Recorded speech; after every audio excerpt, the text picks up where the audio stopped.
এইভাবে আপনি ভিডিও বানিয়ে বলতে হবে যে আমার ভুল হয়েছে। 40 বছর আগে কেন আদম আলাইহিস সালামকে বানানোর আগে থেকে ইনি নবী ছিলেন। আসসালামু আলাইকুম ওয়া রাহমাতুল্লাহি ওয়া বারাকাতুহু। কাছে দূরে দেশ ও প্রবাসে যে যেখান থেকে আজকে আমার এই ভিডিও দেখছেন সবাইকে আন্তরিকভাবে মুবারকবাদ জানাচ্ছি। চলো রাসূলুল্লাহ সাল্লাল্লাহু আলাইহি ওয়াসাল্লাম আলা নবিয়িনা মুহাম্মদ ওয়া আলা আলিহি ওয়া আসহাবিহি ওয়া বারিক ওয়াসাল্লাম। আসলে সত্যিকার অর্থে আপনি একটা মানুষকে পছন্দ করতে পারেন, স্বাভাবিক। একটা মানুষের ভালো দিক আছে, একটা মানুষের খারাপ দিক আছে, থাকাটাই স্বাভাবিক, কারণ ভালো খারাপ মিলিয়ে তিনি। আর আমি যে কথাটা বলতে এসেছি এখানে, আল্লামা গিয়াসউদ্দিন আত-তাহেরি হুজুর, উনি আউল উনি যাই হোক, উনি যেখান থেকে উঠে আসুন, ওনাকে কিছু মানুষ ভালোবাসে, আন্তরিকতা দেখায়, আবার কিছু মানুষ ওনাকে ফালতু, কিছু মানুষ ওনাকে ভণ্ড করে ডাকে, মাজার পূজারি নামে ডাকে। অথচ মাজার পূজারি নয়, মাজার জিয়ারতকারী উনি ফালতু নয়, উনি ভণ্ড নয়। আপনারা দেখা লিস্ট শেষ করুন, দেখবেন সবকিছু সুন্দর। উনি যে বিষয়টা নিয়ে এখানে কথা বলছে, উনি একাই প্রথমত উনি প্রতিবাদ করছে রাসূলুল্লাহ সাল্লাল্লাহু আলাইহি ওয়াসাল্লাম 40 বছর আগে থেকে নবী ছিলেন। এই বিষয়টা নিয়ে এখানে সত্য কথা হচ্ছে যে ওনাকে আপনার পছন্দ হইবে, এখান থেকে ব্যক্তিগত ব্যাপার, পছন্দ হইবে না এটাও আপনার ব্যক্তিগত ব্যাপার। তবে উনি যে বিষয়টা নিয়ে এখন বিতর্কের মধ্যে আছে, তাকে তো আপনার ইমানের একটা বিষয়। আপনি ব্যক্তিকে পছন্দ করতে গিয়ে শায়েকের পূজা করতে গিয়ে আপনি কি জানেন আপনি কোরআন এবং হাদিসের বিরোধিতা করতেছেন? কোরআন এবং হাদিস সর্বপ্রথম, তারপর আপনার শায়েখ। যেখানে রাসূলুল্লাহ সাল্লাল্লাহু আলাইহি ওয়াসাল্লাম আদম আলাইহিস সালামকে বানানোর আগে থেকেই নবী ছিলেন।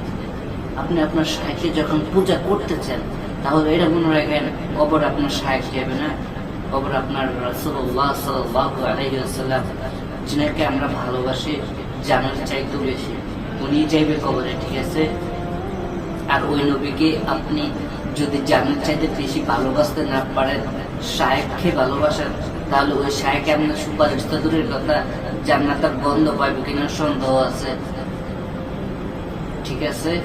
শায়েখ পূজা চাইরা দিয়া রাসূলুল্লাহ সাল্লাল্লাহু আলাইহি ওয়াসাল্লামকে ভালোবাসতে শিখেন, যেখানে কোরআন এবং হাদিস দ্বারা প্রমাণ করা আছে রাসূলুল্লাহ সাল্লাল্লাহু আলাইহি ওয়াসাল্লাম হযরত আদম আলাইহিস সালামকে তৈরি করার আগে থেকে, আদম আলাইহিস সালামকে বানানোর আগে, আদম আলাইহিস সালাম হওয়ার আগে থেকে রাসূল কোরআন এবং হাদিস দ্বারা প্রমাণিত। সেখানে আপনি কিভাবে শায়েখের পূজা করেন?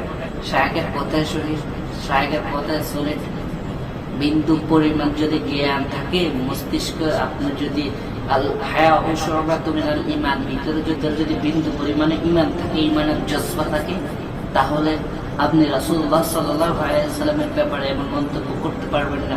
আপনি তো ঈমানদার তখন, মুসলমান হওয়ার পরে তো আপনার ঈমান রাসূলুল্লাহ সাল্লাল্লাহু আলাইহি ওয়াসাল্লাম, যেখানে সবাই বিশ্বাস করে রাসূলুল্লাহ সাল্লাল্লাহু আলাইহি ওয়াসাল্লাম দুনিয়া তৈরি আদম আলাইহিস সালামকে তৈরি করার আগে থেকেই নবী, আপনার আকীদা হওয়ার প্রয়োজন ছিল। এমন বাস্তবে কেমন হয়ে গেল?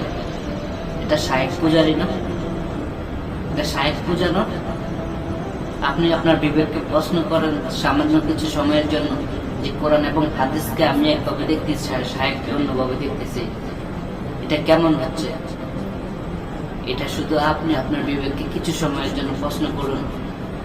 ইদানিং দেখছি যে আপনাদের শায়েখ সোশ্যাল মিডিয়া এসে মাপ চাচ্ছে, ক্ষমা চাচ্ছে, যে আমার ভুল হয়ে গেছে।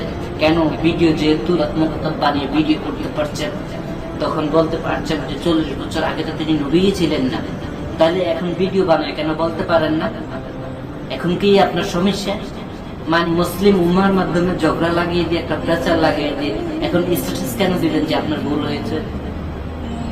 মুসলিম উম্মার মাধ্যমে যদি আপনি ভিডিওর মাধ্যমে যদি আপনি একটা ঝগড়া লাগাইতে পারেন, তাহলে অবশ্যই ভিডিওর মাধ্যমে আপনি ক্ষমা চাইতে বাধ্য। এই কথাই আমি আগে পরে বলবো। শুধু এতদিন হয়তো আমি ভিডিও তৈরি করি না, এই বিষয়গুলো নিয়ে কিছু করি নাই, বিদেশে থাকি, কাজ কামের বিভিন্ন সমস্যার কারণে হয়তো ভিডিও বানানো হচ্ছে না। সুতরাং এই বিষয়ে সবাই জোর তোলেন। যেভাবে ভিডিও বানিয়ে আপনি সবার কাছে বলছেন যে 40 বছর আগে তিনি নবী ছিলেন না, এইভাবে আপনি ভিডিও বানিয়ে বলতে হবে যে আমার ভুল হয়েছে। 40 বছর আগে কেন আদম আলাইহিস সালামকে বানানোর আগে থেকে ইনি নবী ছিলেন। আগে পরে সবাই জোর তুলুন, কথা তুলুন, সবাই একই কথা বলতে হবে, সবাই একই সাথে এই কথাতে মত দিতে হবে। যদি ভালো লাগে অবশ্যই ভিডিওটা শেয়ার করে সবার সামনে ছড়িয়ে দিবেন, যেন আমরা যারা আহলে সুন্নাত ওয়াল জামাতের অন্তর্ভুক্ত সবাই যেন একই সাথে এই কথার সাথে মত পোষণ করে। ভালো থাকবেন, সুস্থ থাকবেন, দেখা হবে অবশ্যই অতি শীঘ্রই নেক্সট ভিডিওতে ইনশাআল্লাহ। আসসালামু আলাইকুম ওয়া রাহমাতুল্লাহ।